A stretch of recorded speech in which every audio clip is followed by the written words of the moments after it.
নবী মুর্দা শুনে রেখে দাও। আল্লাহ নবী ফরমাচ্ছেন ক্বালা রাসূলুল্লাহ সাল্লাল্লাহু আলাইহি ওয়াসাল্লাম আল ইহয়াউ ফি কুবুরিহিম ফায়ুসাল্লুন। আল্লাহ নবী আলাইহিস সালাম বলেন কবরের ভিতরেও নামাজ পড়ে, জোরে বলুন সুবহানাল্লাহ।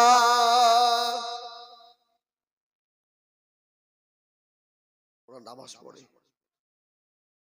আল্লাহ নবী মেরাজে যাবানাতে আল্লাহ নবী নিজে চোখে দেখলেন আল্লাহ নবী মুসা আলাইহিস সালাম কবরের ভিতরে নামাজ পড়ছেন।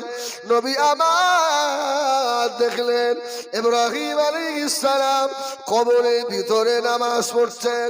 আল্লাহ নবী দেখলেন হযরত ঈসা আলাইহিস সালাম কবরের ভিতরে নামাজ